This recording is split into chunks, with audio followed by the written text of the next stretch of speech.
You're listening to the Cantina Cast, your home for thought-provoking Star Wars talk. Join Albert and Jonesy in breaking down the latest news, trailers, movies, and of course, your favorite characters from a galaxy far, far away.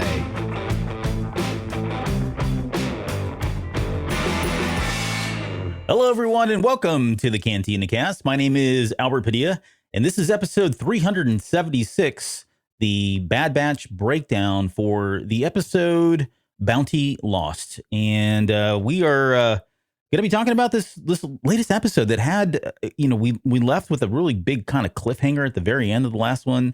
A lot of questions about how much was going to get resolved, and we got a lot of answers to that, and a lot of answers to other things that we were expecting to hear at some point during this season, and which I think is all good. I mean, we've got the information is starting to really kind of come in hot and heavy now, which is really good. And then they're taking a lot of the guessing work, while at the same time introducing more questions to ask. And to answer those questions is none other than Jonesy. Jonesy, welcome to the show, Thank you, sir. Yeah, we were talking before the show that you and I are pretty special today, that neither one of us is wearing a Star Wars shirt, which is a bit of an embarrassment and an abomination, Yeah. but we appreciate everyone sticking with us anyway.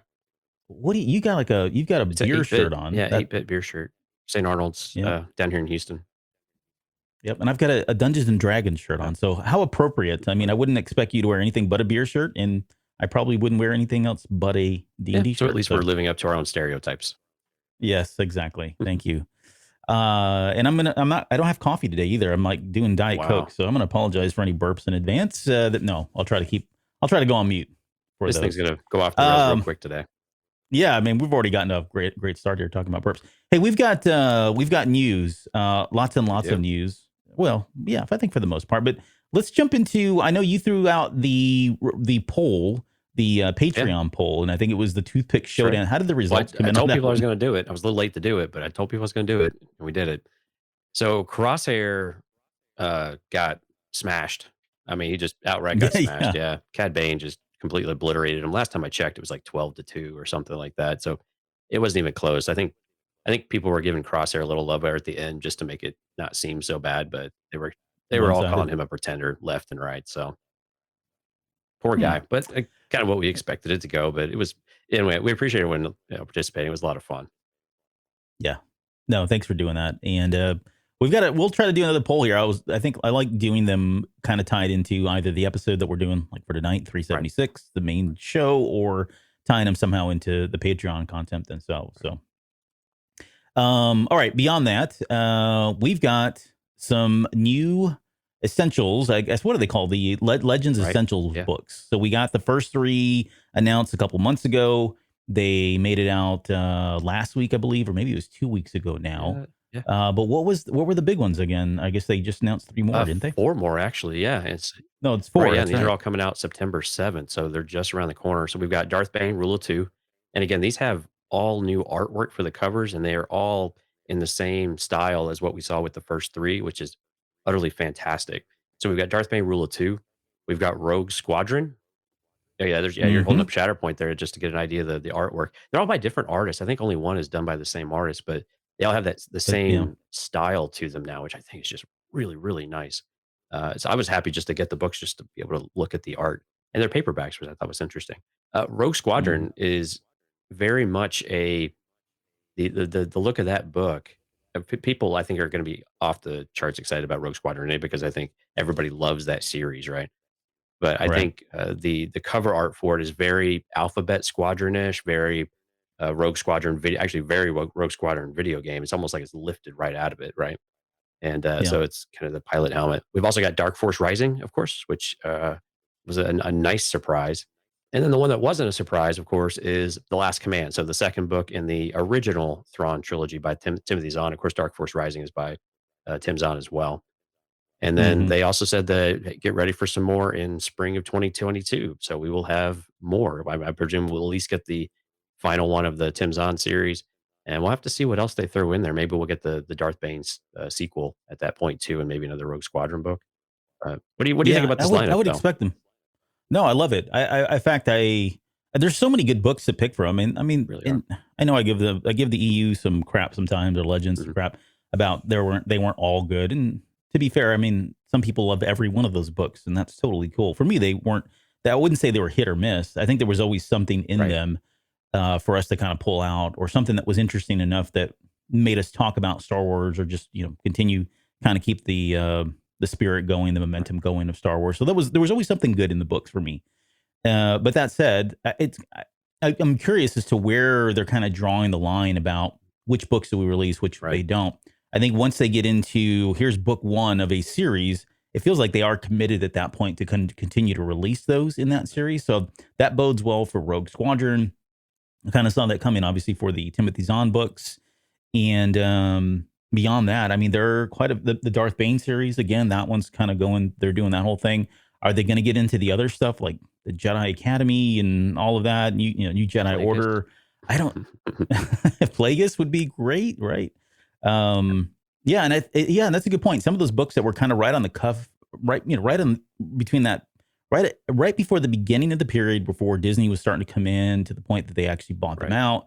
We had a lot of books that were in there that kind of got lost, I guess, the lost legends or the lost canon books. Those would be interesting to see released as well. But so far, I'm pretty happy with the work, the books they've released and the artwork. Yep. How about you? The artwork's fantastic. I think it's a great lineup. I think I still want to see some other ones come out. I really hope they go to the Republic Commando books. I would love to see those with this new artwork. I think it would look absolutely fantastic. I don't know if my hopes are all that high because things went south with Karen Travis so badly back then. But you're right; these books that were on the cusp. That's an interesting one. Because what kind of books were those? They were like Plagueis. They were Tarkin, and even Ahsoka. I think was right there in that change kind of period. But Ahsoka's canon, right? Well, it is, but you go back to that book and they're doing things that are very different. They're tweaking a little bit, right? But yeah, those were all these things, right? They're clustered together, and of course, Plagueis and Tarkin were well received. I think there was a certain niche of people that enjoyed Tarkin. I don't know that it was for everybody, but I'm with you though. I like that we are getting a variety of Star Wars books, especially with the Rogue Squadron ones. It's not all Jedi and all of that stuff, right? So I think it's a really good idea for them to bring this back and to get people excited for that series to come out here pretty soon. All right. If you were, and then I guess you had in here next editions or spring of 2022. Is that right? Like, so you were saying these books are 2022, or you're saying these come out? The next set will be released in spring 2022. Got it. These are all on sale September 7th. So that's about 2.5 months away ish. Something like that. Yeah. Okay. No, I'm glad you read the press release because I did not. Clearly. There's one thing I'm good at is reading the instructions. I read the instructions, not me. I'm just ripping open the package and start building. All right. So we've got a couple things. Let's talk about the High Republic, and then we'll come back to your big announcement that you're leaving the show. No, I'm kidding. He's not leaving. I wouldn't let him leave. But so this is in just a few days here. What is it? The 30th or the 30th? What do we got here? I'm actually pulling up the press release now because I can't remember. 29th, right? June 29th. Tuesdays, Yep. Tuesday. So Tuesday, we've already kind of talked about this a lot. We've mentioned it. I'm holding up the Rising Storm by Kevin Scott. That'll be out Tuesday, as well as Race to Crash Point Tower by Daniel Jose Older. And what's the best way to describe this movie here? It's the one where he rips out your heart and makes you feel, or makes you question life. That's basically what Kevin Scott did to us. The Rising Storm. It is a fantastic book, folks. Go get that book. This isn't hyperbole. It's not making a big deal out of it or a bigger deal than it is. It's about 450 pages, I think, but it is good from start to finish. I mean, it is just that good. We were talking before the show how we want to tackle that book because it's just so dense. There's so much in there. And while not every chapter would maybe call it important, but every chapter has something to grab onto and talk about. And it was a really good book. It was, for as long as it was actually a fairly quick read too. And I'm not an exceptionally fast reader. And man, it was just so engaging. You couldn't wait to come back and pick it up. And you just had to pass out sometimes because you're just reading until 2 or 3 in the morning. But I mean, you just stayed up all night and blazed through it in 24 hours or whatever it was. But yeah, no, and I did. And what I was telling Jonesy before we came on the air was, when I think of books like Heir to the Empire, one of the things that really kept me going in that book and some of my favorite Star Wars books and just books in general are those books where every chapter there's something that significantly happens. It may not be like sea level monstrumental or that kind of thing, but there's enough that you cannot help but go to the next chapter, and there's something that ties back to chapters before or references before. And all books, honestly, probably by formula, should do this. I think it's in the execution where the good books really kind of stand out from the okay books or even the bad ones there. And for this one, it did feel like every chapter there was something that you could pull out. There's something worth talking about, and think it makes you think. And say what you want about the High Republic.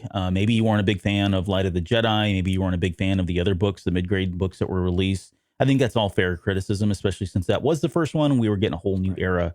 I would say at least give yourself a chance to jump into this book, even if you read Light of the Jedi, or even if you didn't. I don't know that you could probably come in on this one. Well, I don't know. That'd be hard to say. I got to think about that a little bit more. I think it picks up some storylines. I think you have to at least be familiar with what happened in Light of the Jedi. Should you have read it? Yeah, it's probably, you could probably call it required reading for it. But I think you could get up to speed talking with someone or getting the Cliff Note version if you didn't have the time to go and do it and you wanted to jump right into this one. But highly recommend. Or watch our shows. Or watch our. We did a 30,000 part series on Light of the Jedi. You can go watch. So, and it's probably you probably could have just read the book in the amount of time that we spent talking about it. But it was fantastic. It was fantastic fun though. But guys, this book is just so good. And there's some pretty heavy moments in there, heavy-handed moments, especially if you're a fan of the characters or just this world that they've created so far. There's some pretty significant moments that happen that you just, he rips your heart out, and he seems to enjoy it. He seems to revel in it, and he's all over Twitter right now. He can't wait to smash everybody's dreams here on Tuesday. Yeah, and I guess we'll quit kind of waxing over this here in a minute. But I think one of the things that really makes this book stand out is that for as many characters as he's touching, you actually get development for many of these characters. They don't feel like they're being skipped over or anything like that. The ones that need the attention get the attention. That's why I was happy to see when you get a little bit longer book like this, instead of being in the 400 or less than 400 pages, the extra time and length to this book is put to really, really good use. And not only is it telling a quite a large story, but it's giving a lot of really great development to a lot of characters that I think some of them needed it. I think some of it we already had, but it just gave us a completely new dimension on them as well. And this is just brilliant work from Kevin Scott. I have a whole new level of respect for Kevin Scott after this. Mm-hmm. And just quickly, so the other book, and now we've been kind of talking about Rising Storm. Now I feel bad because I haven't been talking about this one, but this is, again, it's a really thin book. It's probably the skinniest book they've released. Well, it is definitely by far for the High Republic, but it is a quick read. It ties directly into some of the events that are happening in the Rising Storm. And it's good. I mean, it's got Ram Jamaram, he's on the front cover here, and V-18, which is his droid. And they're probably the big standout. I mean, it's kind of a character book, right? Because the story in itself, it is a complete story, but it's so nestled within the Rising Storm that it's kind of hard to see this as its own standing book. I mean, it's not, you're not getting anything other than what's already mentioned in the Rising Storm, but you just kind of get to see it. So think of it as a kind of like a comic book that's, related to the main storyline.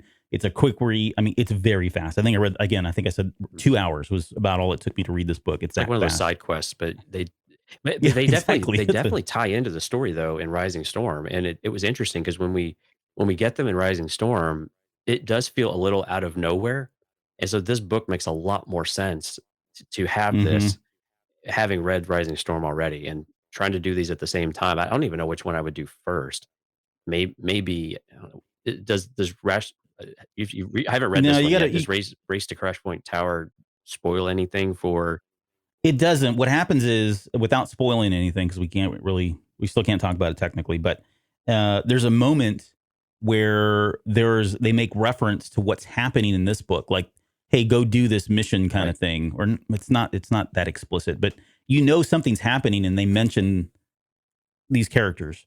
The next thing you know is the end of this book happens, and the results of what happens in this book play out into the main storyline of the Rising Storm. So you don't have to know what exactly happened. It's about to happen. It's referenced. oh, look, it's done here. And then they benefit from that in some way because, of course they would. But that's kind of how it is. So you don't have to, I wouldn't read this one first. You definitely have to read The Rising Storm first. And when you get to this point, you could almost jump away and go read it and then come right back to The Rising Storm, or you could just finish Rising Storm and then go back and fill in the blanks with Race to Crash Point Tower. Gotcha. But either way, that's how I would approach it. Awesome. So. Well, yeah, thanks folks for sticking with us for all of the pre-book reviews. This is exciting. I mean, this is wave 2, right? This is kicking off the second wave of High Republic, and my expectations are rising quickly. I mean, no pun intended, but they really are starting to escalate here because I think this is a really great book to get us started off on. And Kevin Scott's got his hands everywhere. He's in the comics now. He's doing other comics besides Star Wars, and he's a very, very busy guy, but he's having a ton of fun out on Twitter. So if you like to hang out on Twitter or whatever, just follow him for a while and you'll have a pretty awesome day. Yeah. Okay, and then the last thing that we've got to talk about before we get into the show is you've got our first Patreon exclusive show coming out. So, we do the Patreon extra stuff for every episode, and we'll talk about what we're going to do this week for this one. But then on top of that, we were trying to give, I think it was like at the $5 tier, we were trying to give them something else, right? In addition to. And so what Jonesy and I committed to was doing at least 2 extra shows per month. So you'd get a total of 4, about 1 a week if you want to do it that way. And it's kind of we've kind of got a couple different things going on, ideas going on, what we want to do these shows on, but they're going to like solo gigs. And you knocked out the first one. And I'm sorry, I'll let you talk about it. And if you hear popping in the background, people, for folks outside the U.S., we're coming up on the July 4th Independence Day holiday. Man, people are getting a head start a whole week early.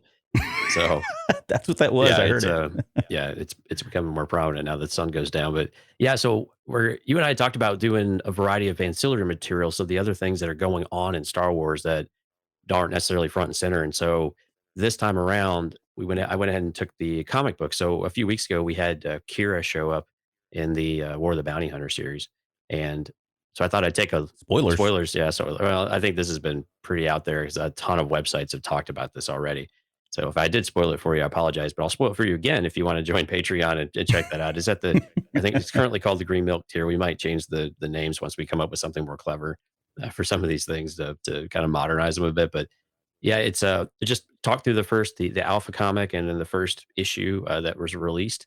And it's a Boba Fett series. So it's interesting to get a little bit different dynamic, especially as we start to get really excited about Book of Boba coming out later this year and into next year. So I think this is something that's going to pique our interest. And the idea behind this book is is right after Boba left with Han Solo from Cloud City with Han and Carbonite, and Han is actually stolen from him is kind of the basis of the story. So it's a good story so far. Has some interesting correlations and things to consider, and hope you guys check it out. And for those who's already at the tier, hope you enjoy it. Leave us a lot of good feedback in there.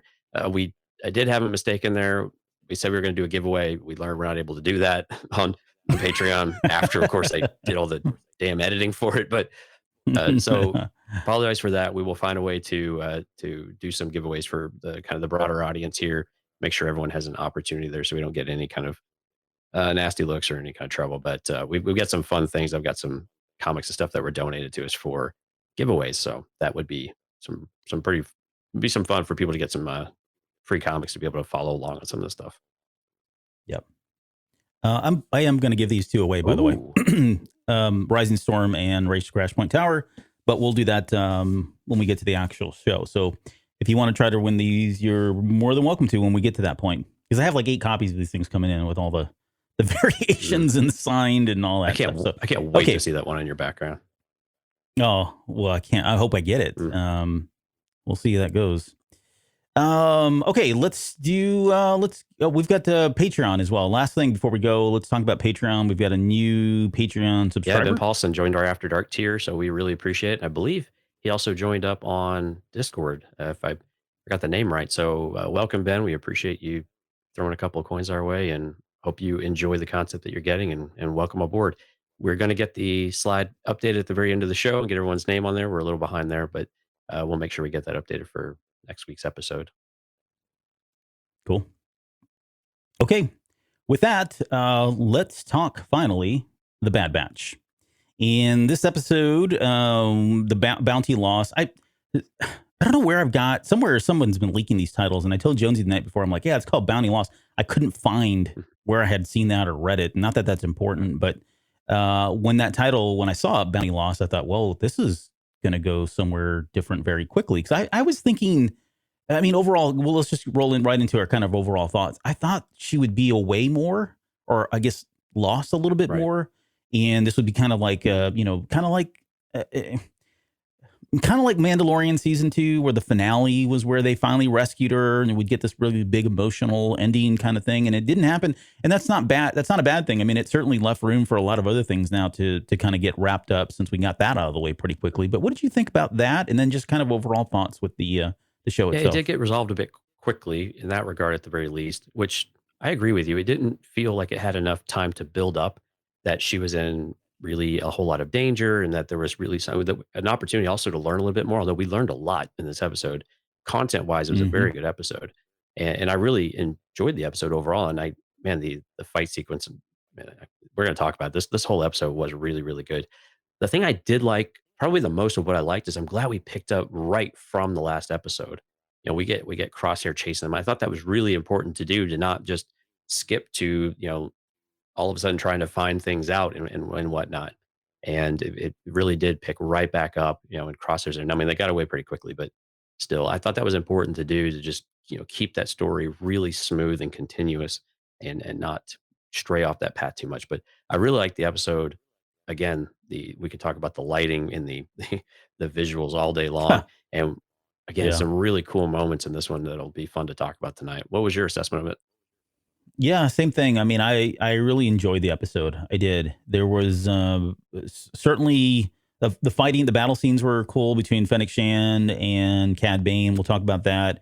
It did kind of deepen the mystery a little bit around the Kaminoans and the Clone War, or cloning that they were doing, which I thought was good.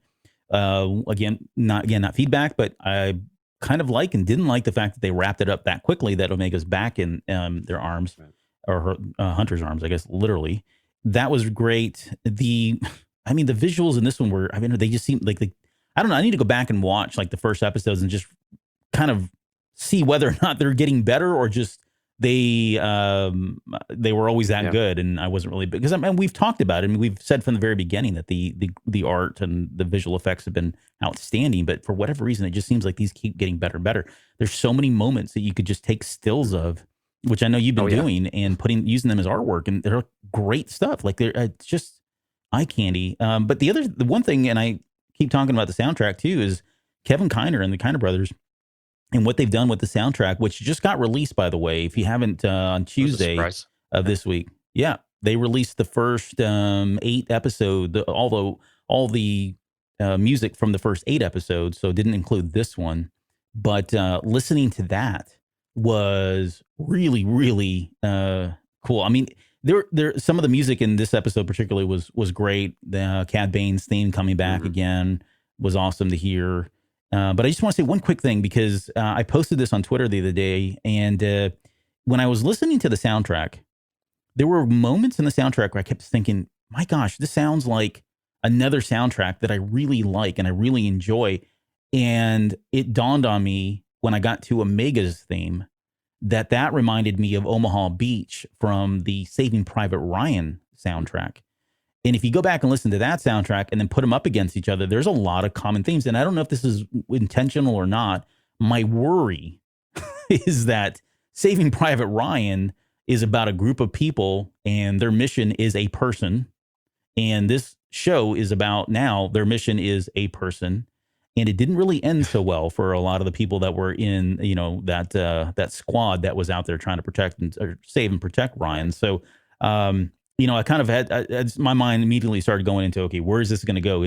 Are the parallels so much that we're going to get either this season, and by the time this thing wraps up, very emotional moments where we lose people like Wrecker, right? Do we lose people like Hunter at the very end? Do we lose some of these other ones, or do we lose them all? And Omega is the only one, and because she is the mission, they're going to sacrifice everything they can and sacrifice everything, because that is what their purpose now is. It's not fighting wars; it's taking care of one of their own. And so with that, I would say go listen to both those soundtracks. They're really awesome. And tie that into the way this episode ended with what Hunter says, which we'll talk about here in a little bit. I mean, it just seems like, yeah, they're all in on her at this point, and maybe that's not necessarily a bad thing. So good stuff, though. I really did enjoy the episode. I think it had a really good emotional punch there at the very end, too, with just like the way she was looking at him and you know, the moments of her crashing into his chest, right? That's what kids do.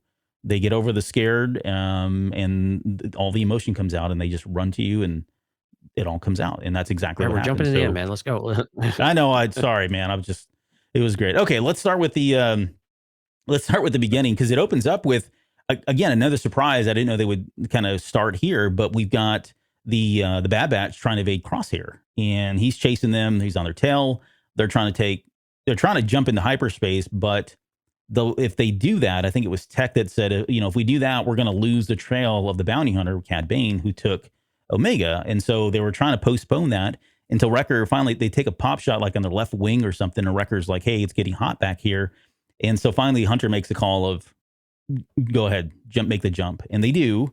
But I think one of the questions I had for you, because it's a really short segment, but you could see them as they're firing back and forth. I mean, there's returned fire. And that's whether or not you felt like Crosshair do you think he was pulling any punches, pulling any blaster shots? Or do you think he was really trying to take them down? Was he trying to disarm or disable them, destroy them? And vice versa. Wrecker had an opportunity to take down Crosshair. Do you think he was taking shots to kill him, or was it more of a disabling kind I of think thing? they were taking shots at each other, and I think they were shooting to kill. I don't think there was any pulling of punches here. I think Crosshair looked pretty serious, and we were hoping that maybe there was something with the injury that he took, maybe he would, something would start to shift for him, but not yet. He is still pissed off and really going after him, and it is his single life goal now to take him out. But I think Wrecker was probably, still taking great shots too. I mean, they're just trying to evade and, but yeah, they were pretty close. But I mean, there was another pilot though for Crosshair, so I don't know who was actually taking the shots, but I still think that they were shooting to kill because there's no reason. Again, there's still no reason to figure otherwise at this point, unfortunately. Yeah. All right. Yeah, I would think so too. There's a part of me that thinks that, well, maybe they were both not doing that. But I mean, if you watch that scene again, they were clearly hitting each Right. other. So either those were very, very strategic shots that they were taking, or they were out to kill each Yeah, I other. mean, and So, they had the shields down on the Havoc Marauder. They were about to fail when Hunter had to make the call, and Hunter did true. not want to make the jump, right? Because he was like, "No, we have to figure out who it is." But Cad Bane's long gone by now. So what good does it do to Right. stay there with all this heat?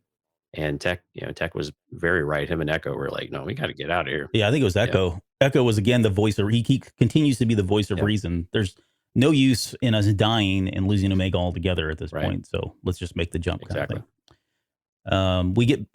The next scene is kind of in Cad Bane's ship, which I don't remember. Like that's not his ship from the Clone Wars that I recall. It was more his ship was kind of like a fighter ship, Mhm. but I could be wrong unless that came in later on or something. I don't know. I don't But remember at all, to be honest with you. I'm yeah, sure. So we got a lot of people in the chat tonight, so I'm sure someone can go and look that up for us. Go look Is at this that, please. Bane's regular original ship in Clone Wars, or is this a new one or something different that he got? His original ship, and I'm trying to think of the name too, but I can visualize it, but it didn't look like this.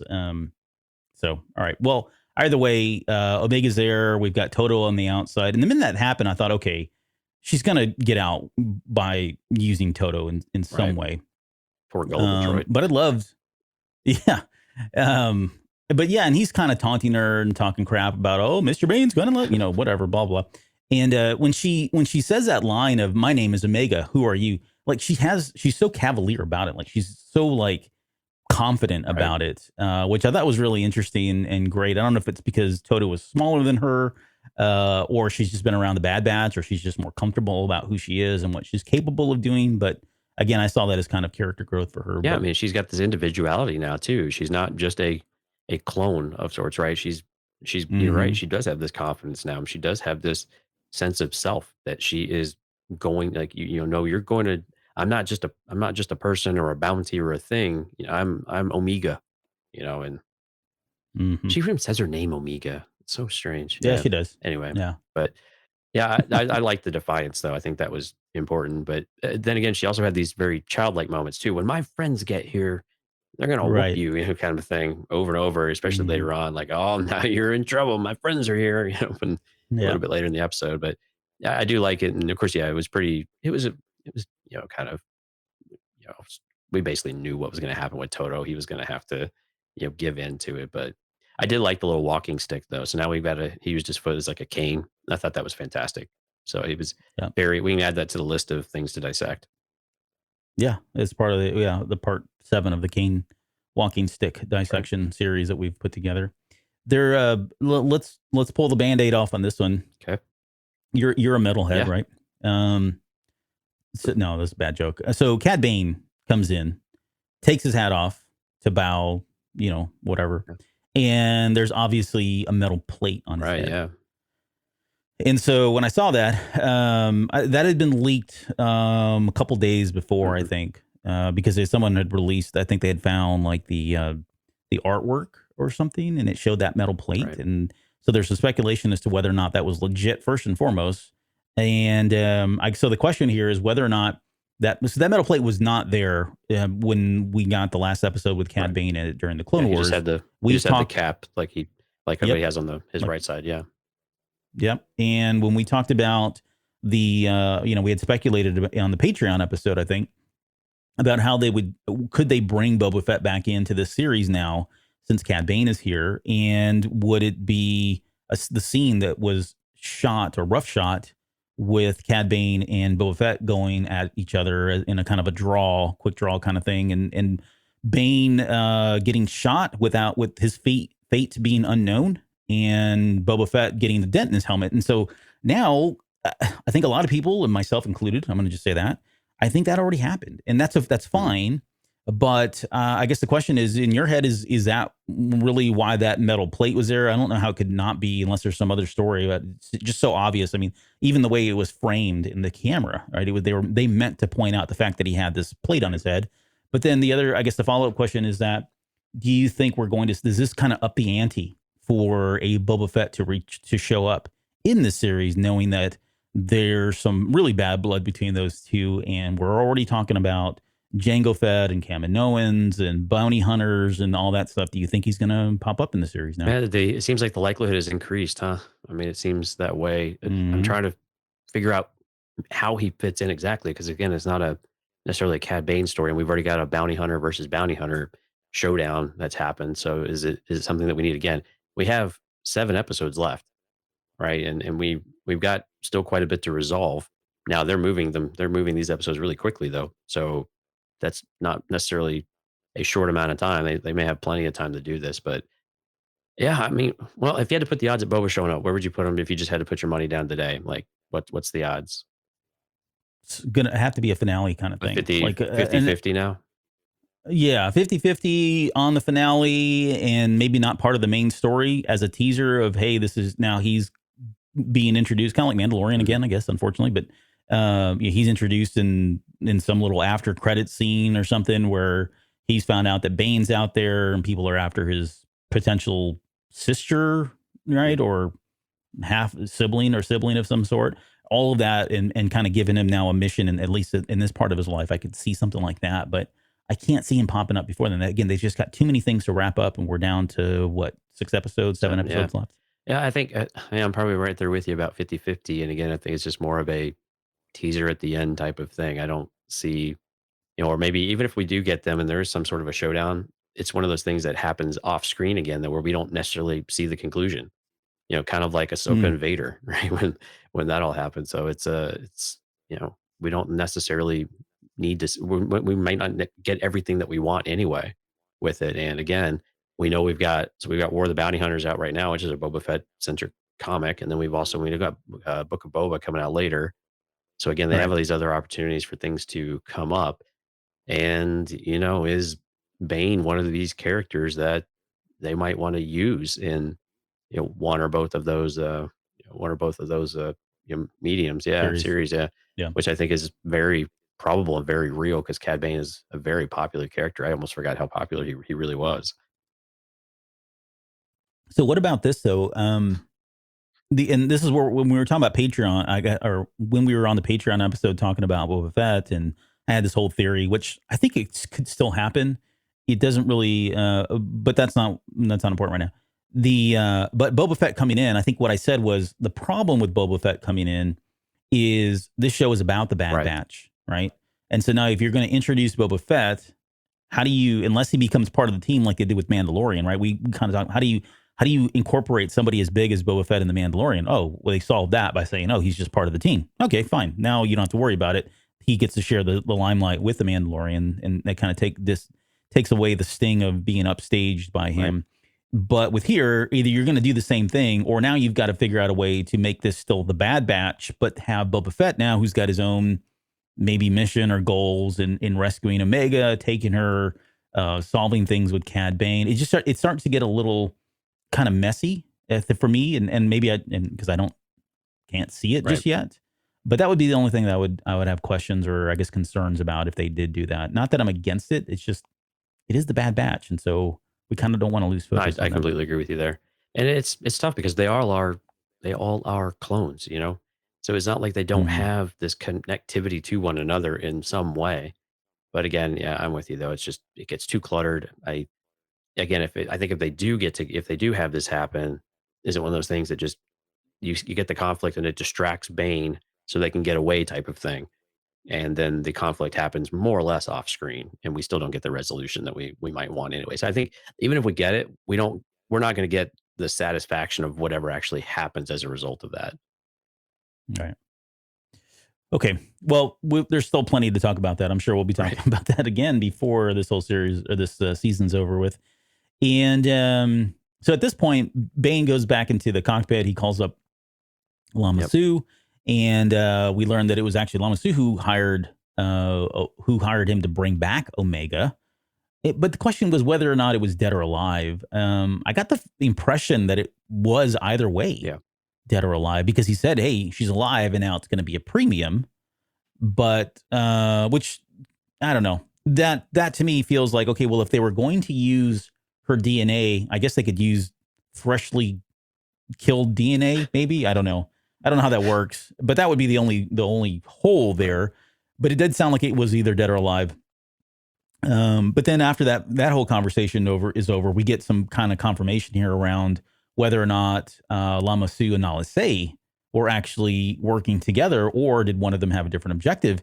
And what's interesting here, and again, I'm not poking holes in this. I just want to see how they kind of, I want to talk about it because I'm curious to see how they resolve this. But on one hand, you have Lama Su hiring Bane to go after Omega, dead or alive. You've got, later on, we find out that Nala Se has hired Fennec Shand to go rescue her and bring her back. The question I have, though, is he doesn't trust her, right? He says something about, your personal emotional attachment. Yeah. Personal, what was it? Personal interest is what he says. Jeopardized. Has threatened the operation. Right. Yeah. So I got a question about that, okay, so how and why? But then after all this is over, and he ends up he tells Nala Se that she's the one to go after, or once she gets there, once Omega's brought back, right? Take her down to the bottom area, whatever, get the DNA, and then kill her. And I'm like, okay, either those are the only three people in this entire complex that, do this stuff, or it's the only other person that he trusts. But, and Tan Wei was already, she was still alive at this point. Yeah. So why would you entrust the one person that's got a personal interest and jeopardizing the operation with the responsibility of extracting the DNA and then killing her at the same time? That piece didn't really make sense to me, but I don't know. What are your thoughts, I guess, on the whole relationship here, and Bora Vio and getting back to that? We're going to get into that a little bit. Yeah, I think I still firmly believe Nala Se and Lama Su hired Fennec Shand initially. I think that's how Nala Se knew about her, and she just rehired her.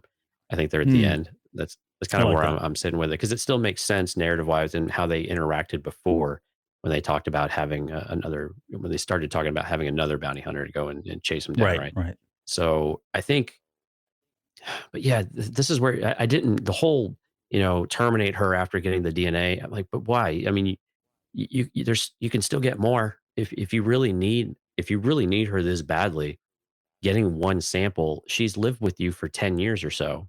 What Hmm. don't you already have? If you've already run out of whatever you're doing with it, why would you not continue to need more? And so I agree with you. I think this is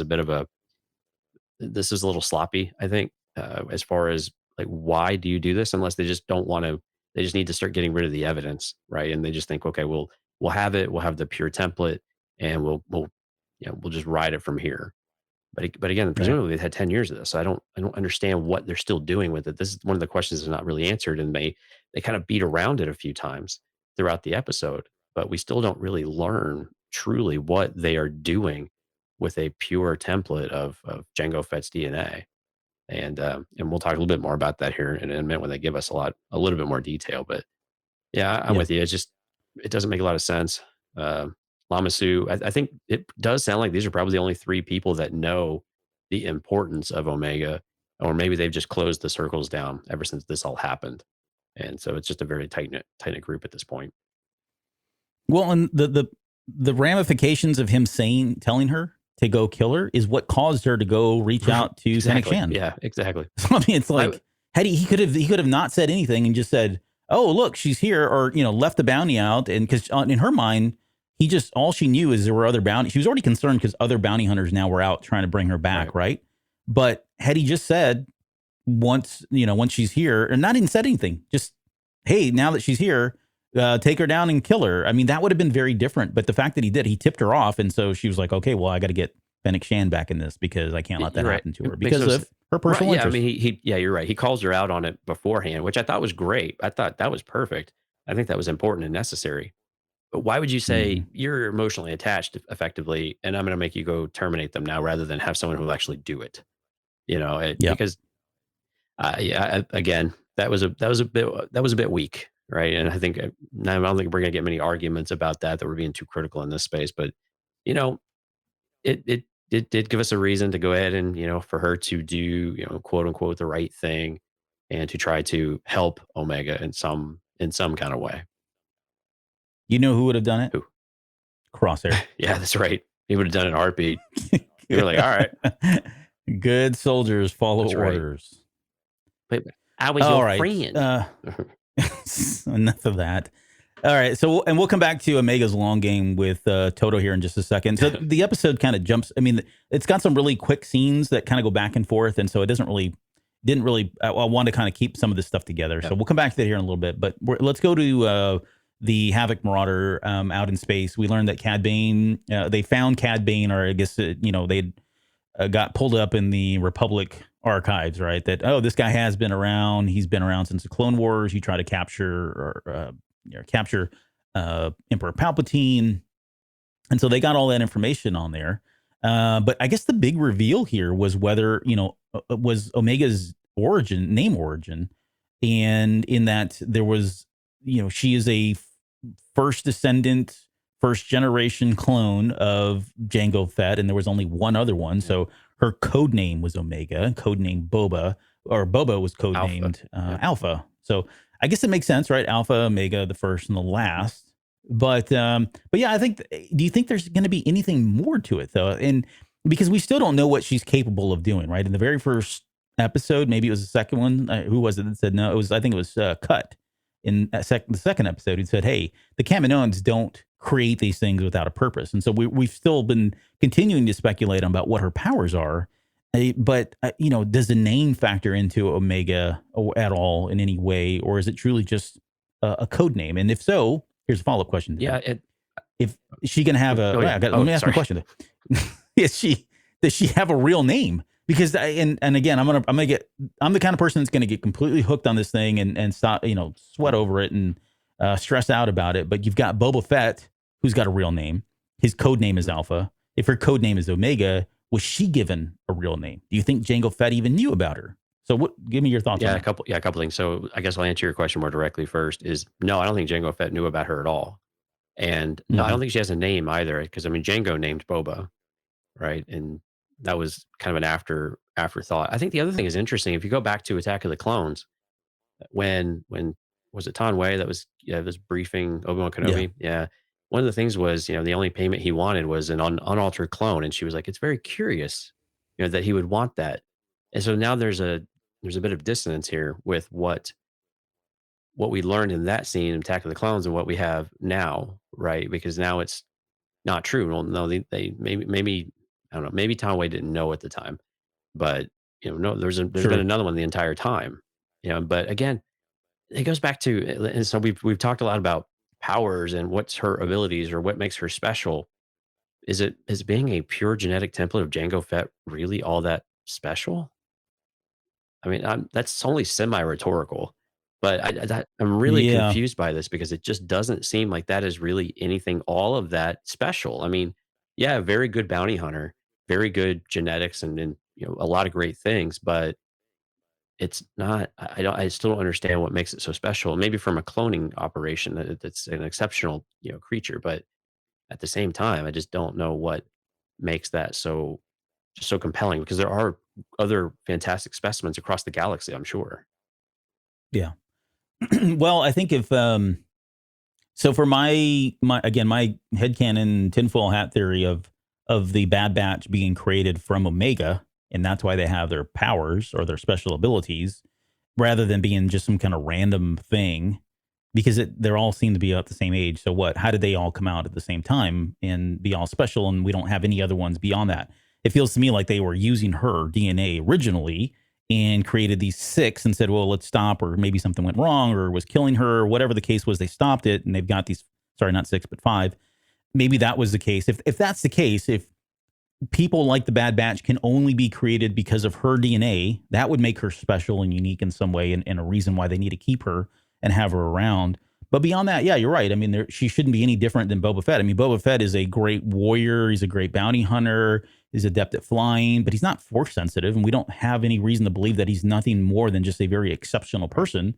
So, like you said, I mean, what are the odds that they're going to create more people from that DNA and they're just going to be as good as Boba Fett every time, or as good as, better than, I guess, than the clones themselves, or even the people that the Empire are hiring. I just don't see that right now. So there's got to be something very unique and very special about Omega, and it could be her power, or again, her DNA, or something about her that stands out, that they've got to bring her back Right, in. and it's why did they make her female too? Is there something behind that as well of why that was important? Or is it important at all? Maybe it's just to make sure we got more an inclusive type of character, but is there something behind that as well that it was female? And I guess she probably the more I think about it, she's probably younger than Boba, right? Because Boba at this stage, He's like 13. He's in his he is, and teens. she just seems younger than that, right? Yeah, to me, I think we talked about this. To me, just the way she acts, she's probably acting about 10 years Yeah. old, maybe 11. I wouldn't put her in the teens, though, No, not I yet. wouldn't either. Yeah, so I think I yeah. mean, So Boba, maybe she did come later, and maybe that's why Tanway didn't really have an idea. But so yeah, more I think about right. this, maybe she did come later. But no, but that doesn't make sense either because if she's a if she's a Gen 1, or what did Tech call her? Um, oh man, I can't remember. Anyway, Like, she's the pure copy, right? But does that mean that she's right off the line and predates everybody, except Boba? oh, in terms of all Yeah, that, she would have been, I mean, at this point, the Clone Wars they've been going on for, yeah. I mean, she would have been like one of the first, if she's not been, yeah, because she's not been altered. okay, She's not been age accelerated. So she would be one of like the first generation in that same era. right. So, hmm, interesting. I'm just curious how much of a difference there is between Boba and her, and then how long after Boba did they create her, and then were they doing any other clones? And now I've just got all these questions. Now I'm in your land of going to crazy town, trying to figure out Crazy town. how everything fits together now. Yeah. But yeah, But yeah, I think it's something they need to. I hope we clear this up because this is a little muddy right now, and I really hope they give us a better structure to this at some point. yeah, and I'm not going to get hung up on even though I say this, I'll talk about it. But I really, at the end of the day, like the dates and times and stuff, it's all, I mean, it's fine. It doesn't really get in the Right. way. Even if it's just close in the ballpark, I'm okay with it. For the sake of the story, that's fine. It doesn't need to be Mhm. exact. So I don't know if that's so much as important as whether or not she was a first generation ish in that same era, which I think she would be just based on the timeline. That would be enough for me. But yeah, the point of all of that was, whether or not, what's the purpose of them wanting her alive, and what were they going to use her for? And all we know at this point is that Lama Su was saying that, hey, if we've got our next generation of clones has to come from the specimen. And this is back in the first episode, right? We know that's really the only reason, and we just don't have any kind of details as to what that would be. And if everything goes as planned, I guess we never know, right? Because they may talk about it, we may learn what the potential plan is. I don't know that we'll ever see it, because unless they somehow capture her and she doesn't live a very happy life afterwards at some point. Okay, so we've talked enough about Omega and why the Kaminoans wanted her. Let's get back to the cell room, and this is where Omega, she does really well, and she's kind of playing the long game here with Toto. She's kind of egging him on. She's taking her time. She's got nowhere to go, right? So she's kind of slowly chipping away, at the armor by talking about well, my friends were protecting me, and look what yours did to you, and that's what friends do, right? And she just keeps at it. She keeps at it the entire time, really trying to get to this guy, get to Toto, the robot or whatever, the droid, so that he can, she can finally take advantage of him, which I thought was really cool. It was kind of like a mind manipulation type thing. Again, she's playing the long game here, but I was glad she actually still helped Toto, though, even though she sabotaged him at the end. But I was really happy that she didn't just toss him in the cell and turn it on, right? Because that would have been easy. She actually did repair him, and he was very thankful in his own little way, I think. Yeah, and it was when that happened, when you knew that she was going to try to get him out of there, or she was going to use him to get out of there, I should say. There was a part of me that thought she's still going to go through with this. There was no story where she would have been free and then suddenly just destroyed him or took him out or whatever, right? You believe her. That's how good she is. That's how likable she is. She's a good person, and she's going to be kept held to her word. And she kept saying, I can fix you. I can fix you. And she certainly did. And she didn't cut any corners. She did everything. She fine-tuned him. But then once that was over, she took him out in the most humane way possible. Right? It was a very gentle disarming. It wasn't her clobbering him on the head or anything like that. It was just I'm going to turn you off real quick. And then she even says it's just temporary, right? You'll be fine, kind of thing. So it was very Omega-like for her to do that. So it was all very much in character, which I really enjoyed. But yeah, I never had a doubt that she wasn't going to go through with what she said that she was going to do for him, because she's just not that kind of person, right? She's a woman of her word, girl of her word. Yeah, I'm trying not to answer or ask the question, how'd she get off the ship without Bane knowing? Because I'm going to have to suspend reality and belief for a moment to do that. Oh, you just press that button there and it lets you down. Okay. Fine. And Bane wouldn't have known okay, I'm not going to go there. Hey, you know what? They got into Mando's weapon locker, right? That is 100% true. On the Razor the most Crest, secure thing on the ship, everybody had access to. It was yep.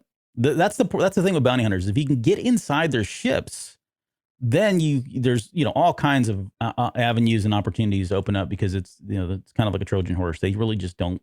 They seem to not really care about the interior. They're that confident that they don't pay attention to that stuff. So, okay. So we get Cad Bane is kind of coming into the atmosphere of Bora Vio, which we're going to talk about here as well, which will be part of the Patreon episode as well. We didn't even talk about that, but we'll get to that here in a little bit here. But yeah, he comes in, he's talking about how it's the chops real bad, which is Cloud speaking for Clouds for all the 5 seconds, and then he lands the ship. Yeah, well, hey, he can do it. He just would rather have somebody there to help him. Couldn't see anything in this chop. Get your chassis up here. Yeah, I know. There was some good lines there. I like the way he said Toto. Yeah. Toto. Whatever. However he said that was really cool. Almost like he was singing the name. But as they're coming in, the facilities though were really interesting to me, because I always wondered what the Kaminoan facilities look like on Kaminoan or Camino.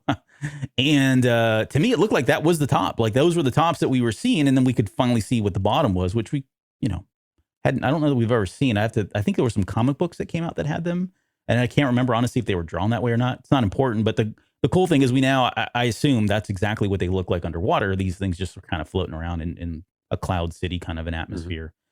But yeah, then this is when they land the ship, and Bane learns that Omega's got her escaped, and he goes after her into this facility. She's kind of running off into the facility. At this point, we're back to space now. So the Bad Batch start to receive a call. She's on that little arm communicator trying to talk to them.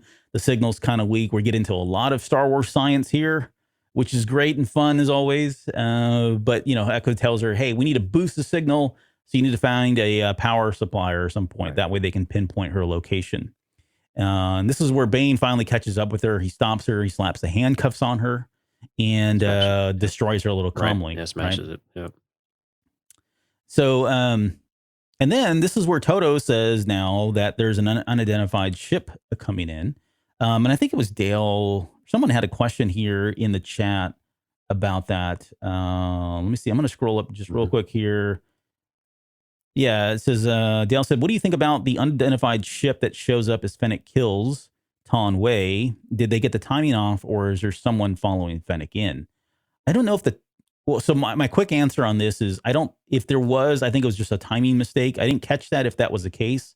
The way I've seen the episode a few times now, the way I've seen it every single time was that blaster we heard was Fennec Shand killing Ton Wei, and the unidentified ship coming in was Fennec Shand's ship, and nothing more than that. Right. Like I don't suspect there's another bounty hunter here, but I can definitely see where if the timing's not off, it would kind of throw you for a loop and like make you speculate about whether or not there was still someone else. If it was anybody else, then hey, maybe it's Boba Fett, but that's not how. Yeah, and I think how you can get there is that this is a rendezvous point, so presumably no one really knows this, and the only reason why Fennec Shand knows is because Nala Se, has sent her out there to try to pick up Omega. So yeah, I very much took it the same way that Ton Wei's probably been there for a bit waiting, and Fennec is the one that shows up a little bit late and takes her out. Mm-hmm. Okay. So Ton Wei comes in. Well, she dies. And it's at that point we get the, Fennec and Fennec Shand saying, look, I need give me the kid. And in return, I'll give you the bounty, which I thought was interesting because, it seems like, what was Bane's plan going to be if he had turned over Omega, then took the credits? He would then have to explain why he didn't bring her back, because Fennec Shand would now have her, right? So I guess he would just have to lie to Lamasu and say, sorry, she got away. And he wouldn't know that she got the credits, I guess. Right. I mean, yeah, he could play that one off pretty easy. When I dropped the kid off, she was with Ton Wei, or she was with the Camino. So the reason I brought her up though is I don't know that, does that feel like Cad Bane to you? Like he seemed like he was, he's certainly a bounty hunter, and I'm not going to say he's got a lot of honor, but it seems like that would be against the bounty hunter code in some way, or he wouldn't do that. I don't know. Well, but again, he delivered the kid where she's supposed to be. The exchange was supposed to happen. The person doing the drop off pickup is already dead, and he wants the credits. Yeah. So I'm with you. I was curious to see if he would take the credits and hold on the kid to get more of a ransom type of thing, which I think could have been entirely possible because neither one of them seemed to be budging at all on this thing. But I did like his how he led in with Fennec Shand. So he knows who Fennec Shand is, right? But Fennec right, Shand. but she lacks the experience to be going up against him, right? And I thought that was a really cool line. Again, it just starts to show the kind of name that Fennec Shand apparently has already garnered herself, and just not as experienced, but as we see with this fight, she held her own. We actually had a nice little debate in Discord about who actually won this fight. So I think it'll be interesting. Oh, I missed that. Yeah, this was good. I mean, it was, we'll have to talk about that here in a moment, but yeah. Yeah, we are, because we're going to get into the fight a little bit here and kind of talk about the highlights. But yeah, I think he would have, if he would have done the exchange, I would have thought that was still in character though, because again, he just wants the money and he did his part of the job. He doesn't care if the kid stays there and dies. Right. All right. Well, we'll come back to the Fennec Shand, and because again, this is that fight kind of goes back and forth from this point on all the way to literally the very end of the episode. Right. So we'll come back to that here in a little bit and kind of touch on the highlights and talk about the pros and cons, things we like. But before that, we did get Omega started. Yeah. We started to get an idea of like when she was going to go try to boost the signal for the comms device. She said that they look for a panel, and she found one, and of course she says they're just like the ones on Topoka City, right? Which was the clue in that because we didn't know this was a former, Kaminoans. Are that what Chemist. were Well, they? that's Was it true. even Kaminoan at this point? Are they? If this, Well, no, I've got questions about yeah, that too. Like yeah, now, the Patreon show we're gonna do here in a couple of days is gonna be pretty interesting. But I think but it was just interesting that we got a very different Kaminoan society, one that's older, one that's been abandoned, right? And it was just kind of one of those surprising moments. I didn't expect there to be another planet, although I think there were a lot of these things we did touch on a number of these aspects that I think we got more or less right. Of course, some of them were pretty on point. They weren't super surprising. We didn't have to work real hard to get there, but it was. I thought it was interesting that we did get a former Kaminoans facility, though. yeah. Well, and then yeah. Uh, are these were these called the Bora Vioans or Right. something? Right. That's another The can of worms. We're Ledoans. not going to Is this from the Ledo maybe system? Lido Yeah. systems. Yeah, that's true. Right. Lidoans. I guess, and again, they All could right. just be a different planet, right? And maybe they were spread out over time because they do look a little bit different. It seemed like they looked a little bit different. Maybe not though. Yeah, it's hard to tell because it's so dark and gloomy and Yeah, you rainy don't really on get. Yeah, Camino. and the vats that she finds. Uh, Yeah, yeah, well, and let's get to that because this is probably one of the bigger intriguing moments in this episode where she kind of stumbles across these vats with green goo and these humanoid people in there, humanoids in there, and on the audio descriptions. Okay, so I'm not crazy. Okay, let me just kind of make that clarifying statement. I'm not crazy. When I watched this the first time at 2 a.m., I had the audio descriptions on, and I have my notes. And in the audio description, it said that the figures in there were Kaminoans. They were actual Kaminoans, right? When I went and watched it today, it no longer says that. It says that they are human. It says they're humanoid uh, something. I didn't write that down, interesting. and I rewound it, and I was like, wait a minute. In fact, I think I texted you about it too, and I said, hey, they were Kaminoans or something about. But they, why would they change that? Like, why? I don't know. I don't understand why they would do that. And then I'm not crazy. At 2 a.m.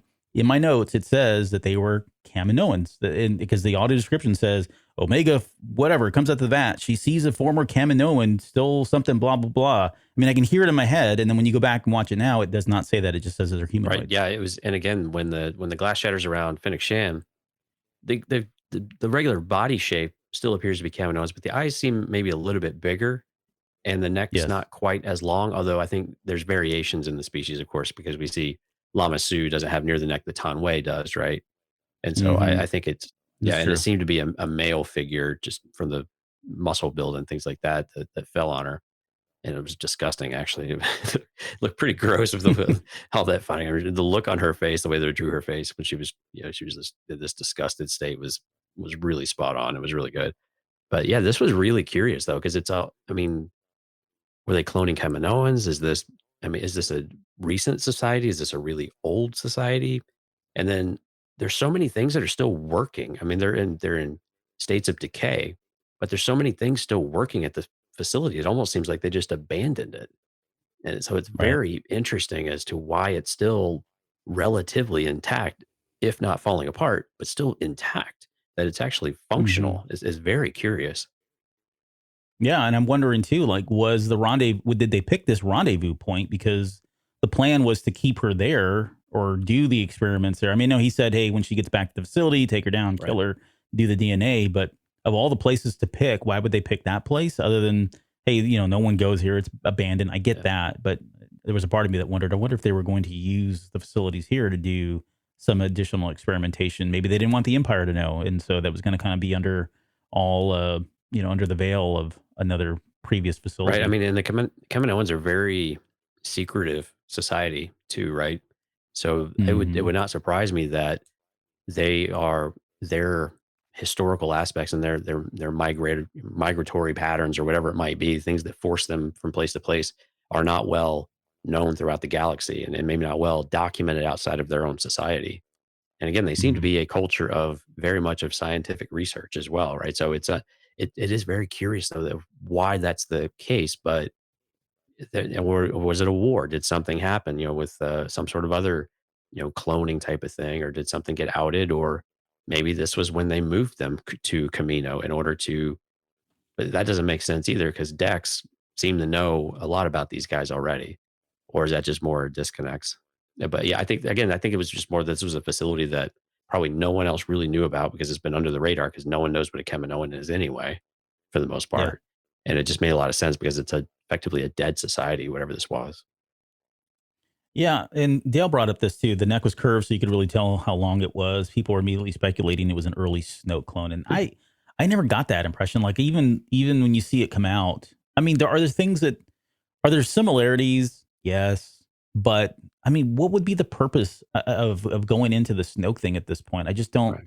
I don't know if they really want to pull that or kind of pull, thread that one. It's like it gets again really messy unless they're gonna follow through with it, which I don't think they would do. It's just not what this show seems to be about. It's about cloning, and we know that Snoke was cloned, so I definitely see where there's some, Right. I don't know, synergies there, I guess, for lack Yeah, of a but better word. Snoke has But 10 yeah. fingers, right? Kaminoans only have like three, I think, three or four. So I don't know if that matters. Oh, I didn't see that. Pretty sure I I'm- remember yeah, that. I But didn't. anyway, yeah, I had the same type of. I think I jokingly sent Albert a text when we were talking about what clever title or something like that, and we could just call this Tasnoka City. It's, Snoke yeah, City. Yeah. instead of Taboka. Ooh. But yeah, Which if I think if we were really like hell bent on that was Snoke, then I love the title. well, But I just don't know if it is. that is actually where it goes at some point, then we will go back in time and change the episode. Yeah, well, we can just update the title card. Well, yeah, That's that fine. too. Gosh, you make everything so simple. Uh, Anyway, all right, I carry know. on. So, well, okay. So Fennec Shand comes in, and I think we have a good moment here between them two. Like we talked about this during the episode with Fennec Shand, the first one. What was that? Cornered? Okay, maybe. But during that episode, we had talked about whether or not because she seemed like she was genuinely trying to help Omega, even though she was trying to capture her. The fact that she was parting advice and getting her food and all that you could say, oh, she was just trying to earn her trust. I don't know. There was something about the way she was talking to her that felt like she was being genuine and sincere. Maybe seeing her as herself or trying to share some of her wisdom of, hey, you can't trust anybody but yourself. Because she repeats that again here, right? She says, you can only rely on yourself. It's very similar to the same message she was trying to give her the first time. And so I felt like there was kind of a genuine moment here that she was really, I wouldn't say trying to protect her. Either she's sympathetic to her or she sees herself in that, or the fact that she's, a small child lost in the world. Just maybe that was her kind of similar to her background. Whatever the case may be, or the fact that she's good with, Nala Se, and maybe there's something there. But it did feel like she was kind of being honest about it, saying that, that she took this job and what Tan Wei was going to do was much worse. Or I'm sorry, Lama Su was going to do much worse than what she was doing. And then she said, I'm here to help. And she was, right? I mean, she was there to help her. She wasn't there to do anything else but to protect her. So where do you think Nala Se was going to take her, though? I mean, this is if Fennec Shand's successful, where does she go? I mean, I think it's still separate from Nala Se specifically, and we get an idea of that at the end, very, very end of this episode. But still, where does she go from there? Just disappears in the galaxy somewhere, and then Yeah, Fennec is her mom effectively now. I don't see that working for Fennec Shand very well. So I wasn't really sure where this would go from here. I know, right? It's like Making it up as they no, go, but kind of thing. maybe. No, that's a good question. I don't know that I can't see Fennec Shand saying I'm going to take this child on and keep her. I mean, the only reason she would was because she wanted an apprentice or somebody to kind of help. She could trust her, and she was. There may be reasons there, but I never got that impression. But yeah, you're right. Like, what happens? I don't think she wouldn't have taken her back to Camino. That's not a good place for her, especially since Nala Se is the one that hired her. So yeah, I don't know. Either she goes and hides her off somewhere that Nala Se tells her, hey, take her somewhere else to the safe house or this other deserted planet, or you got to meet up with this person and hand the child over to her. But it's either that or she's stuck with Fennec Shand, which I don't know. That would be a very interesting storyline. Would be. I mean, of course, Omega's hanging out with Clone Force 99. So it's not like it gets any less dangerous or more dangerous by hanging out with another bounty hunter. So Yeah.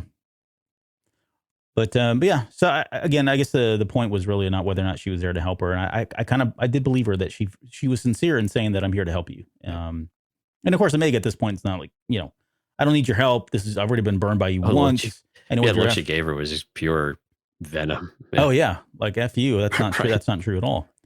So she heads over to the control panel, pops in a couple keys. I think we skipped over the part where she got to the radar and signaled the Bad Batch at this point. So that's kind of already Yeah, they happened. got the dish. She got the dish to work and got a signal in there. They're on the way. Right. But she uses the pod, the control panel, to somehow cause the one panel that had the crack in it to lean over, explode, whatever, it blows up, or not, but it crashes on her, and that's when she gets the groove. Yeah, I think it actually dropped, so she got it to disconnect or just loosen its grip or whatever it was, and yeah, it fell on her, and the glass was already so cracked that it just couldn't take the stress. Well, I laugh at that part every time because she's just like completely covered in all this like embalming liquid, or what was they actually gave it a name in the audio descriptor. Yeah, they called it green preserving liquid. So, but the fact that she's covered in this and she's got this dead carcass body thing on her was just kind of funny and pretty disgusting. And they animated her face so well too. I did a lot of freeze frames in this one just to Did see, you really? because I was trying to look at the body as well. And then I just saw her reaction to it, and the look on her face was just classic. It was just great. They did a really good job with that. But I think this is where we're talking the lighting, though. I think we were talking about earlier. This scene is where you get a lot of that, these really green shades, but the details still come through in a lot of different ways. It was just really well done, but at the same time obscuring what you're seeing. It almost looked like Neon Numb in the first one with the vat. The look. Yeah. I didn't know what that was. Yeah, there's in that when she's up against the glass, her reflection, you can see the particles in there, you can see the figure in there, the shadows, there's some fog or whatever that is coming through there. I mean, there's just a lot of stuff to kind of take in. So, okay, so then she escapes. She uses that as a way to escape. Heads out to the area outside the little balcony area, and she notices that there's flight pods. And so then she makes her way down there to the flight pods, jumps into one. This all really happens very quickly. She jumps into one and takes off. However, it kind of fizzles out. Yeah, Toto ripped the panel off the side trying to. Oh, did he? I didn't see that. He was hanging. Oh, that's what caused it. Okay, I thought it was just because it was so old. No, he was hanging from the side when she took off. Yeah. And then he peeled the panel away. Yep. Ah, okay. I didn't catch that. I just thought it was just old and wasn't really reliable. But nonetheless, she gets off a little bit, or she takes off, and then finally is rescued by the Bad Batch. And we'll cut there, come back to that in a little bit because I do want to talk because that's going to kind of wrap up with the reunite, her being reunited with the Bad Batch, and then we'll kind of get into the aftermath. But let's talk about Cad Bane versus Fennec Shand. This was a lot of fun. What did you think of the fight, just kind of overall? I mean, because it was a lot of back and forth. I know there's been a lot of debate, a lot of discourse, and not necessarily nice either. I will say that, it's depending on the circles you run around in, or at least are privy to. There's been a lot of people that are upset about the fact that Fennec Shand was able to hold her own against Cad Bane. I know there's been a lot of debate about who won, who had the upper hand, all of that. I know you mentioned in our own Discord, there were some folks talking about it, but kind of what are your overall thoughts there? And then fill me in on what everybody was talking about in Discord. I'm curious as to what our loyal listeners were. Yeah, I think in our Discord, it was still around like who actually won this fight, more or less, right? And it was we had some people say it was a draw. I think I landed more on this is kind of round one goes to Fennec for the most part, because she does more or less come out successful in the overall in the whole thing. And I think, but they both exchanged some pretty good blows though. So I think it was a good fight. I'm okay with the underdog or the young one coming in and really pushing the grizzled veteran to his limits, right? And having to be very cautious. And we see Bane very nervous, which I think was a little bit out of character, but I think is also just one of those things of we saw the overconfidence of Hunter in the previous episode going up against Bane, and now we see a little bit of the overconfidence of Bane going up against Fennec Shand. So clearly it seems like they've crossed paths before, maybe not in combat, but they've at least crossed paths before. But I'm okay with another bounty hunter pushing another one to their limits. I think that's okay, and I don't view this as because it's a female character or an Asian female character or anything like that. I think it's just another character who is really skilled and is doing as well as someone who's been doing this for however long a Duros is doing bounty hunting stuff. I don't know.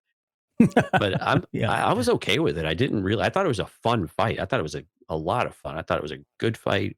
I think we got to see a lot of variety in the skills that we got to see a lot of Cad Bane's weapons. We got to see the rocket boots, which is fantastic, you know. So Mhm. we got to see a lot of resourcefulness from both of them.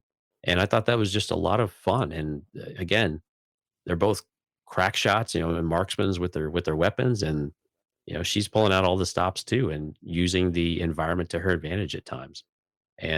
But again, Right. Bane was giving her just as much as he was getting. She got him pretty good a few times, but uh, I think the other thing in Discord was I think people gave the advantage to Bane when it came to more ranged effectiveness, but gave Fennec Shand more the benefit of the doubt in the hand to hand combat. She seemed to be a lot more adept. Cad Bane seemed to be much more of a haymaker type of fighter with his fist, whereas she's much more graceful and of course much more agile and quick and able to use that to her advantage. Hmm. Interesting. So in terms of, and again, this is just my opinion, as far as who won this fight, who got away, who didn't, Yeah. right? So from that simplified perspective, I would say Fennec Shan wins because she not only did she get away or take off, but she disabled Cad Bane's ship Right. and didn't allow him to take Yeah. off. So from that perspective, she won. From the fighting, I actually have a different take on that. Like I thought she did a better job at hand to hand. I think it was probably evenly matched in the. I'm sorry, I thought Cad Bane did a better job hand to hand because there were moments in there where he was throwing her down. He eventually got the better of her in hand to hand and took her out with that kick that kind of left her Mhm. down. Where I felt like, and I'm with you. I like the idea of having a grizzled veteran going up against a young hotshot. They've got something about them that makes them special, and we got to see Mhm. that. And for me, the difference, the X factor, at least in this fight, was Fennec Shan's ingenuity, her ability to use the environment around her. Where Cad Bane was really relying on his gear, his own personal skills. She didn't have that. She couldn't match it. I mean, she matched it, but she wasn't going to best him in those. He had too many things at his disposal. The rocket boots, he had the flamethrowers, the double pistols. She had her bombs, the little sticky bomb things. But at the same time, I think what she was realizing is, okay, I can't beat him in any of those things, but I can get creative in terms of how I do this and play this cat and mouse game and stick these little things there and hide them and all that stuff. I think that's how she won, is just through ingenuity. Agreed. And that to me maybe that's a generational thing where the old school bounty hunters would just go toe to toe and best person wins kind of thing, whereas she's kind of more of a tactical in and out guerrilla warfare kind of bounty hunter. You know what I mean? That's kind of how I saw the fight playing out. But in the end, I would say that, yeah, I mean, I think it was probably Fennec Shand who won, but only because she's walked away. But yeah, I thought it was great. I mean, all the moments were in there. I love the fact that we got to see the boots and him flying up. I thought it was kind of over. I was like, oh crap, how's he? Oh, that's right, he has his little rocket boots, and that's how he was able to get up. So, um, overall, again, I thought it was a really good, well choreographed fight. And I don't think that's the last of it either. I think it does make a good name for. I mean, she makes a good name for herself, right? And this is what we would expect. And we don't need to see the evolution of Fennec Shand. There's nothing wrong with accepting the fact that she is a new and up and coming bounty hunter, and she's really freaking good. Because guess what, guys? We saw her in The Mandalorian.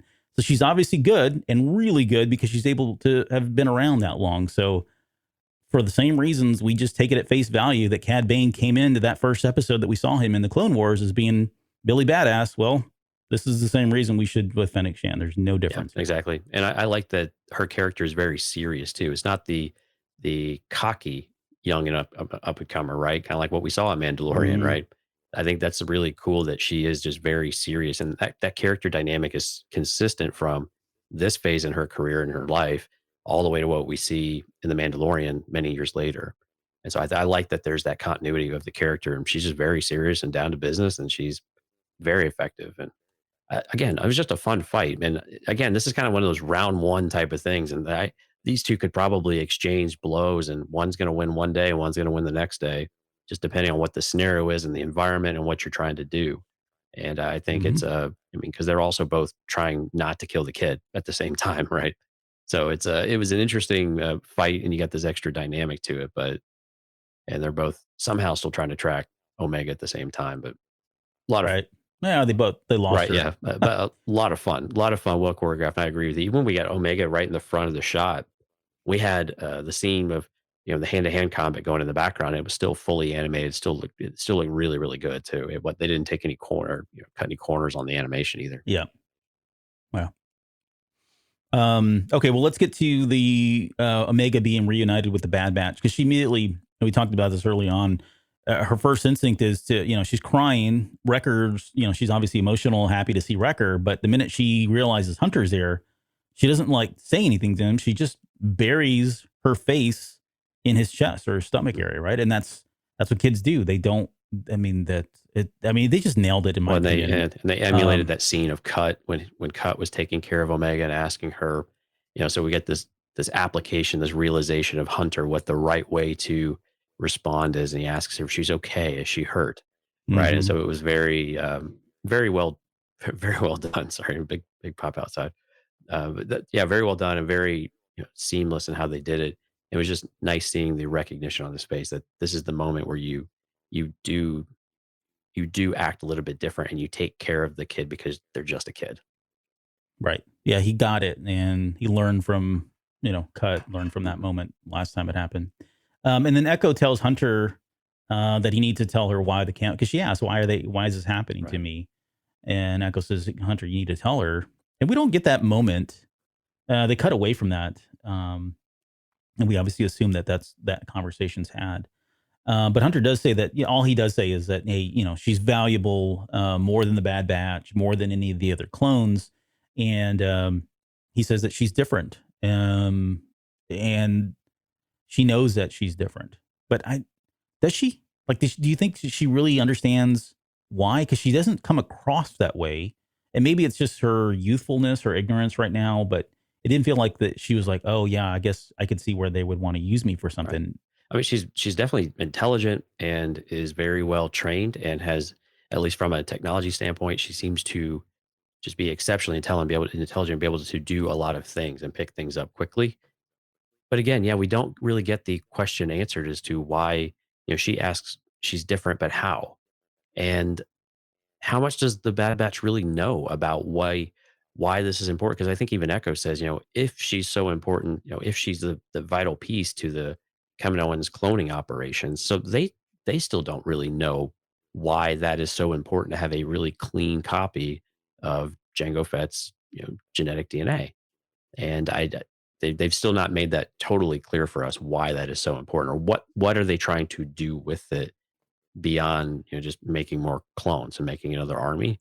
That again, that doesn't seem like it's all that original or all that really secretive for their operations, or whatever their contingency plan is. That is still very much a mystery at this point, even though we might have speculatory conversations about it. Yeah, I mean, the simplest analogy that I can come up with, and the simplest way to describe this, and I hope it's more than this, but I'm not going to be upset if it's not. But go back to the days of VHS. I was actually watching a VHS Yeah. today of No, I'm being Jaws. So serious. was Okay, I. I so watched Jaws on VHS today. I did you did. really? All right, I'm pretty proud of you. And for those of you that are listening who don't know what VHS is, a long time ago in a galaxy far, far away, there used to be these tapes, these cassette tapes, right? And before digital media.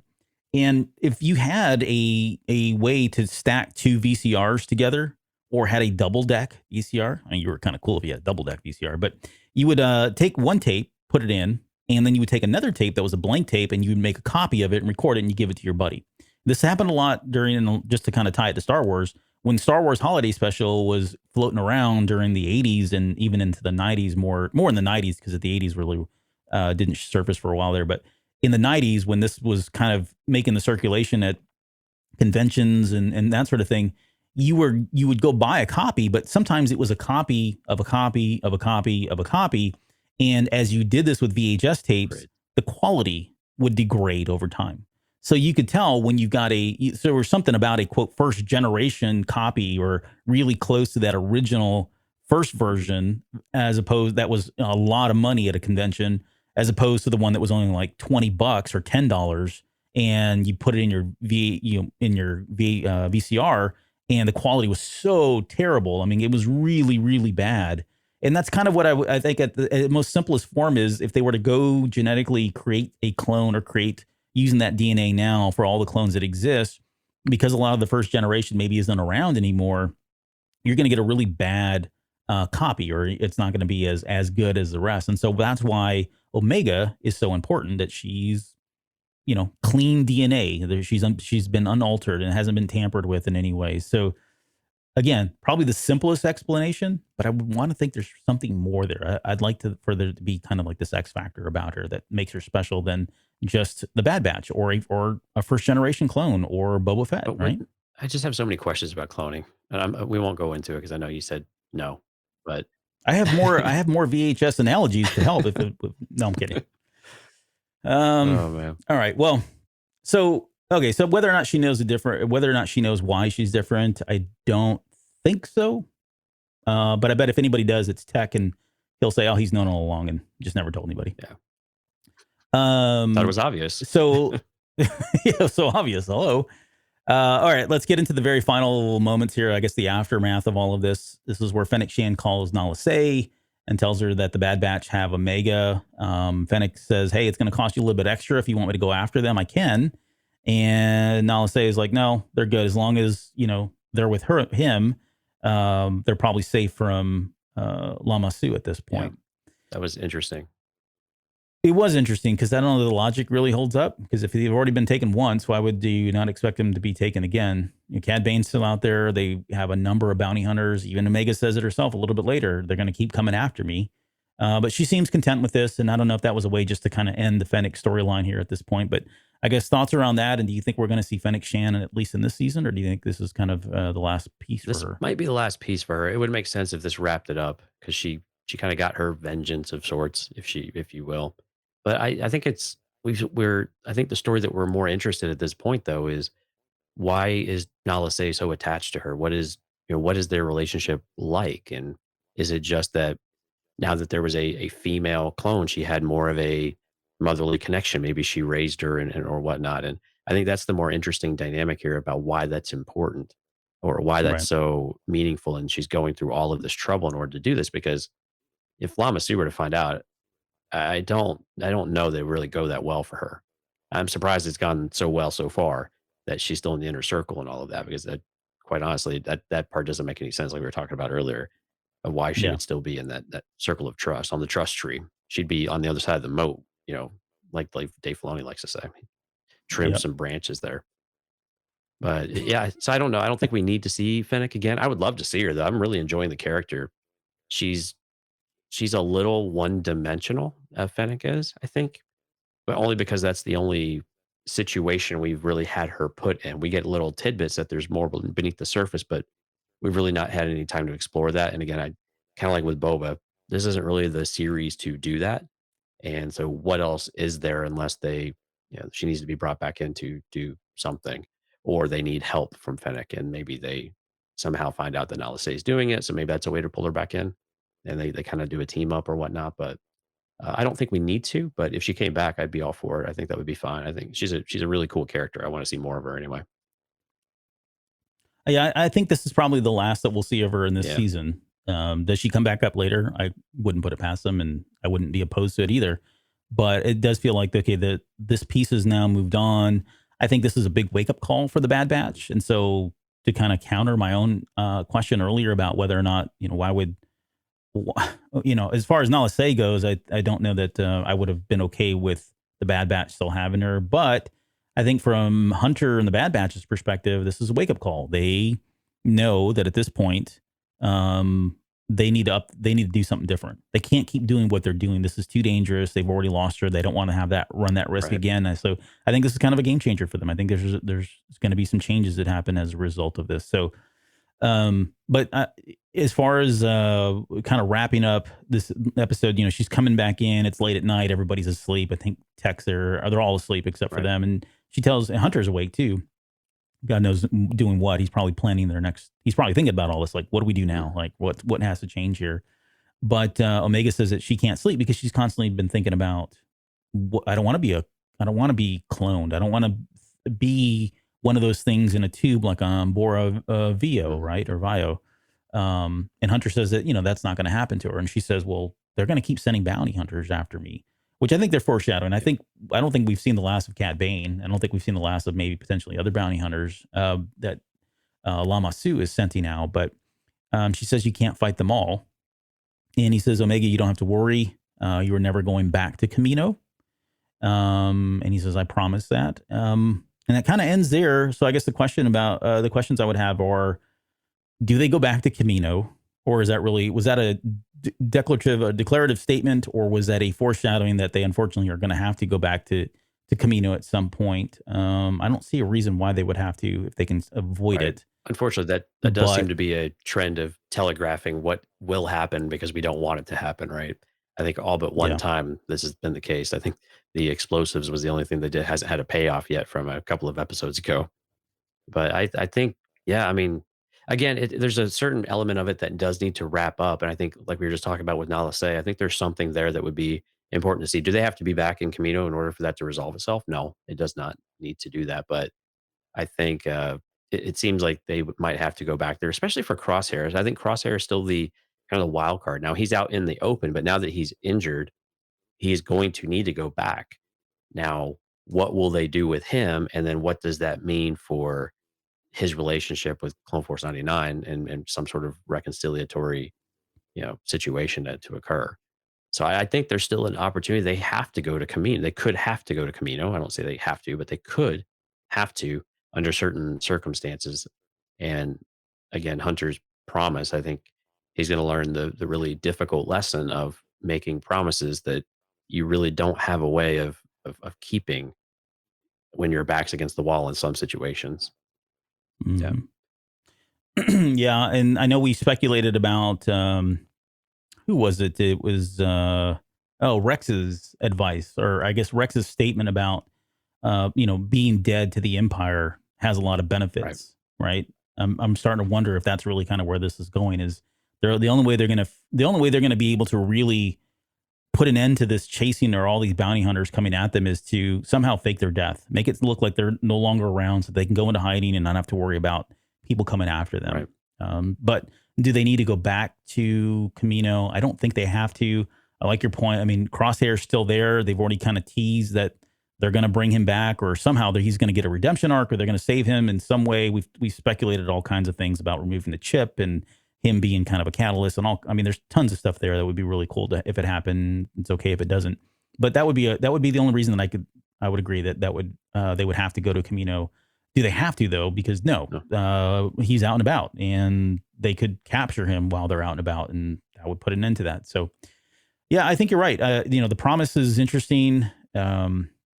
He's going to say he's in the true parent role. Sometimes you just say things, and even though you may not believe it, it's important that the child believes it. And that may be all he was doing there in that moment. So, but okay, well, I think that's it. And I guess any final any final thoughts on the episode itself? No, I think it's where do we go from here, right? I mean, because we're back in the same spot of what's next. There's really no indication as to where we're going to the next thing. You said I think you said it perfectly yourself. Hunter's trying to figure it out. He's losing sleep over it because he doesn't know what the right thing to do is. And gotta be honest, I'm kind of like an Echo's idea of going finding Rex. And at least you got somewhere to be, right? And somewhere that you can at least, I don't know, get support and have a bit of a defense around you. And now, granted, that might be calling unwanted attention to to them, but I mean, I guess at this point, do they go back to Sid? I mean, we know they reached out to Sid at least in this episode, but yeah, I don't know. Where do they go from here? I think is the question, and I don't have a really clear picture of what that is. Going back and continuing to help Sid seems like okay for the money, but quite honestly, they've kind of left Sid high and dry more than once now, it seems. So that well might be drying up. What do you think? Yeah, what do you think? I don't know. What do you think's next for them? I'm like sitting there thinking, I'm honestly just thinking about it now. Like, I don't know. There's a couple different ways this could go. They could continue to try to do their own thing. They could at some point fake their death. I'm trying not to let the scenes that we haven't seen in the trailers happen that have not happened yet. That's what's killing me, because there's that one. I'm going to guess it's got to be the finale at this point, but there's that massive onslaught, right, where they're in the walkers and they take over one of the walkers. You know what I'm talking about? So sorry, I'm spoiling for anything for anybody, but it is in the official trailers. But when I think of that, I'm like, well, how did they get there? Right. So yeah, but there's a couple that they could go back to Sid, they could go back to Echo Rex. Maybe they go back to Cut. And we don't know where Cut's at this point either, though, right? Yeah. No, well, I don't know. We don't. We could make an assumption that they do. Maybe they don't.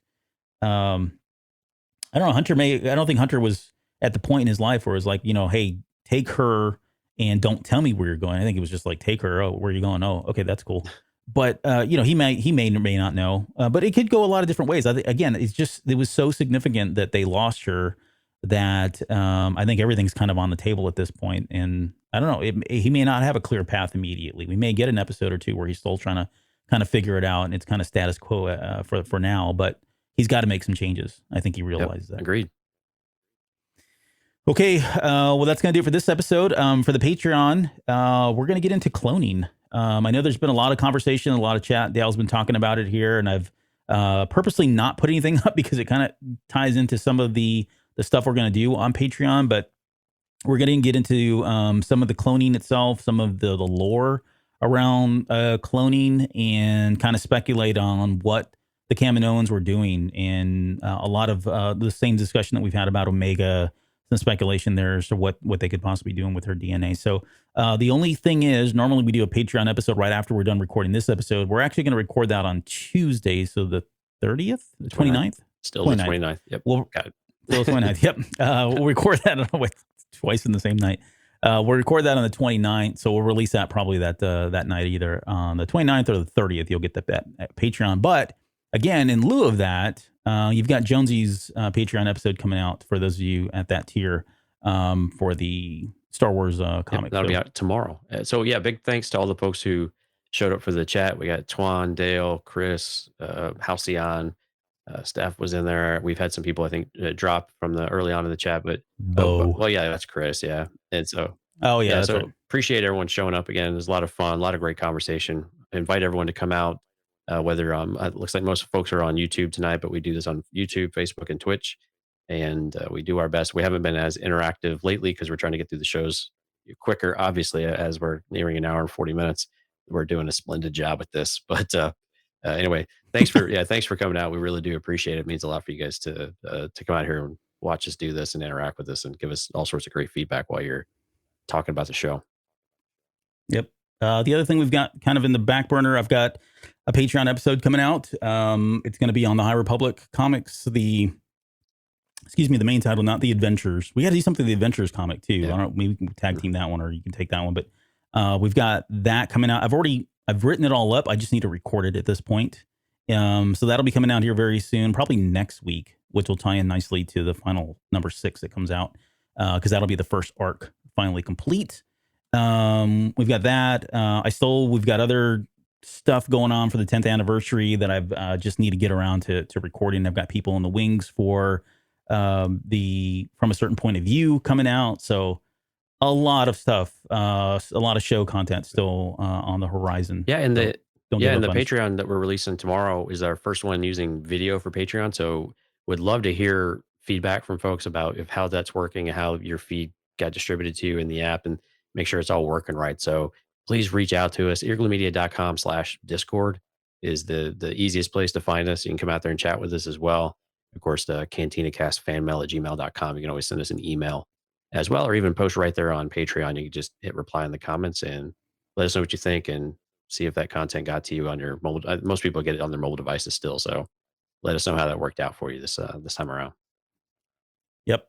All right. Final note. I still need to update the list of Patreon members on here and fix the audio because it's super loud. So just turn it down if you're going to listen to it. But we'll leave with the credits, and we'll see you guys next week for, what is episode 9? Is that right? No, 10. 10? Episode 10. We're gonna get you All all right. these dates and numbers right eventually. Good thing you're not a finance major.